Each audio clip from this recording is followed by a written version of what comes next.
Bill Gates and Warren Buffett both agreed that Charlie Munger is the most intelligent person they know. Charlie Munger once said, "Problems frequently become easier to solve if you turn them around in reverse. Unless you're more gifted than Einstein, inversion will help you solve problems." Now let's use a little bit of inversion to solve your trading problems. Around 90% of traders lose money. So what we have to do is ask, what are 90% of these traders doing? First, they buy breakouts and they sell breakdowns. Yes, they're literally chasing the stock price around. Second, they all try to cut their losses short and let their winners run. Where are they letting their winners run to? Straight out of their trading account? This idea sounds great in theory, but it just doesn't work. Third, their greed causes them to size their positions way too big. Have you ever heard the saying, don't overtrade, focus on the best setups, and increase your size on the good ones? Look, there's some merit to increasing your size during periods of better opportunity, but don't overdo it or eventually you'll be wiped out of the game.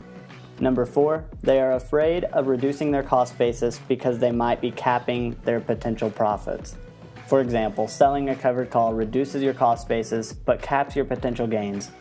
Now listen, unlimited profit potential is like a mythical creature. Now you see these 4 things most traders do, but why do they do them? Well, some of it's human psychology, but most of it is because it's what they were taught by investment education websites. I know it sounds a bit hypocritical because I run an investment education website myself, but the difference is they tell you what will make you spend money. Unlike them, I will tell you the truth, even if it's not what you want to hear. Think about it, how appealing does cut your losses small and let your winners run sound? Sure, it sounds great, exactly what you want to hear, but anyone teaching this concept has either never traded before or they're just flat out lying. Now, that doesn't mean you have to have huge losses and tiny profits. If you're trading the right strategies, this shouldn't even be an issue. Now let's use a little bit of inversion and flip these points around, and here's your new trading strategy. First, you're going to buy into weakness and sell into strength. Why? Because it's exactly the opposite of what most traders do. Now you might be saying, but if you're getting long into a sell-off, how do you know when the sell-off is over? The answer is simple. You don't. Nobody does. It doesn't matter if you're Warren Buffett or if you're Jimmy Buffett. You don't know if a stock is going to go up, down, sideways, or in circles. And I believe that stock price swings are random for the most part, but ultimately it's human emotion that drives market moves. So just don't fall victim to your emotions. Number 2, you're going to book your profits and be patient with your losing trades.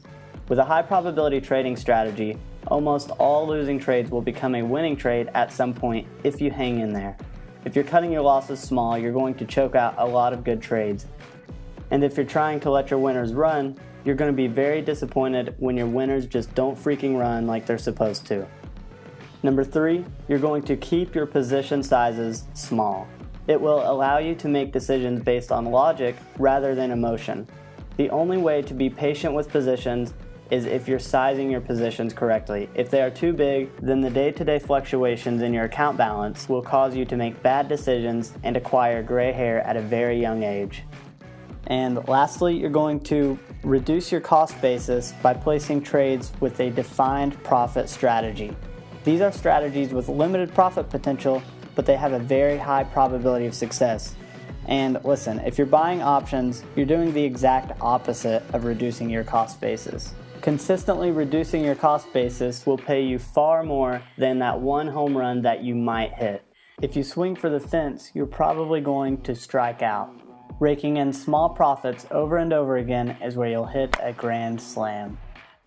Following these simple guidelines will save you many headaches and a ton of money.